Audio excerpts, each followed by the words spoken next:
Olá, bonita! Como você está? Seja muito bem-vinda, então. Nessa aula 1, a gente vai falar sobre dependência emocional. Você vai perceber que essa aula 1 está dividida em 3 partes. Na parte 1, a gente vai falar sobre o que é a dependência emocional. Na parte 2 e na parte 3, a gente vai falar sobre as características da dependência emocional. Uma parte a gente vai falar aqui, na parte 2, e a segunda parte a gente vai falar na parte 3, tudo bem? Então, até já já. Aqui nessa aula, a gente vai falar muito sobre esse livro que se chama Mulheres que Amam Demais, da autora Robin Norwood. Segundo essa autora, a dependência emocional é quando a gente confunde amor com sofrimento. Eu vou ler para você um trechinho inicial que tem aqui na contracapa do livro que eu acho maravilhoso, assim. Aí ela fala assim: você se sente atraída por homens problemáticos, distantes e mal-humorados, enquanto homens bons parecem ser entediantes? Geralmente você fica obcecada por sujeitos emocionalmente indisponíveis, viciados em trabalho, hobbies, álcool, drogas ou mulheres? Você se sente vazia sem o seu parceiro, embora estar com ele seja um tormento? Caso você tenha respondido sim a uma dessas perguntas, é provável que você confunda amor com sofrimento, conduta nociva que a psicóloga Robin Norwood identifica como amar demais.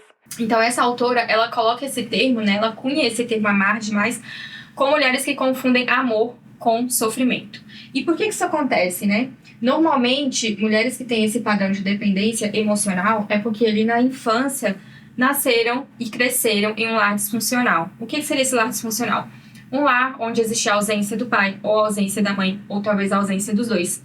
Pode ser que eles não estivessem ausentes fisicamente, mas eles fossem ausentes emocionalmente, ou seja, eles não estavam disponíveis emocionalmente para você.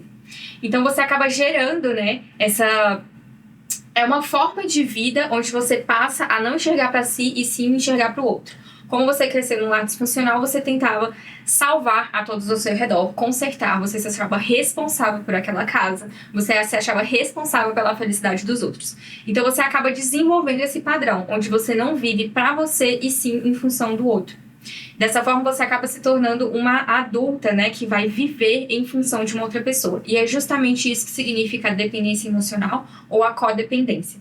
A pessoa que é dependente emocionalmente ou codependente, ela sempre vai estar dependente de uma outra pessoa. E essa outra pessoa, normalmente, é alguém que tem algum vício físico-químico, por exemplo, vício em álcool, vício em drogas, ou alguma pessoa com comportamento muito disfuncional, uma pessoa que tem algum tipo de, enfim, problema psicológico, algum distúrbio, né? Por exemplo, narcisistas, ou pessoas que, de alguma forma, tragam sofrimento para o outro em relação aos comportamentos dele, pessoas abusivas, né? Que abusam emocionalmente, fisicamente ou psicologicamente. Então, o dependente emocional vai ser dependente desta pessoa que tem esse comportamento disfuncional ou que tem, enfim, algum vício aí em álcool e drogas. A vida do dependente emocional, na verdade, é buscar salvar esse outro, consertar a vida dele. Então, ele deixa de viver para si para passar a viver para o outro. Dessa forma, a dependência emocional, ela existe vários significados aí, né? Vários tipos de explicações do que significaria. A definição que eu trago é que essa dependência emocional, na verdade, é uma desconexão de si mesma nessa tentativa ilusória e obsessiva de salvar o outro, de consertar a vida do outro, né? De fazer tudo para que esse outro fique bem. E nessa história você acaba se perdendo de si mesmo. Nesse momento, então, agora a gente entendeu um pouco sobre a definição. Uma coisa muito interessante que a autora Robin Norwood traz nesse livro Mulheres que Amam Demais é que a dependência emocional, ela também é um vício. O que acontece é o seguinte, normalmente pessoas que nascem em lares disfuncionais, se forem homens, ele vai para o caminho do vício em drogas, vício em álcool, vício em trabalho. Se forem mulheres, normalmente essas mulheres vão para o vício em relacionamentos. Então existe um vício em estar com outras pessoas. E essas outras pessoas são pessoas doentias, com comportamentos abusivos, certo? Um outro ponto que eu queria trazer para vocês é que tem um especialista que se chama Dr. Gabor Maté, que ele é uma pessoa, um médico, né, que ele é especialista em vícios e em traumas. E o que ele verificou? Em geral, todos os vícios que a gente tem na nossa vida estão ligados a algum trauma de infância, a algum trauma de desenvolvimento. Ora, se a dependência emocional diz respeito a um vício, e um vício está ligado a um trauma de desenvolvimento, então, muito provavelmente, essa dependência emocional ela também está ligada a um trauma da infância, vocês entendem?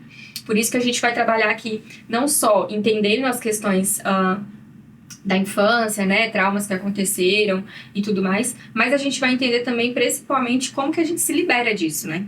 Então, como que a gente sai dessa dependência para essa autonomia emocional, certo? Nesse ponto aqui agora, então, a gente vai começar a ver as características. Uma vez que a gente já entendeu o que é dependência emocional, a gente vai falar um pouquinho das características pra gente entender se realmente eu sou uma pessoa que sou dependente emocionalmente ou será que eu já fui? Então, na nossa próxima aula, a gente vai falar um pouco mais sobre isso. Até já já.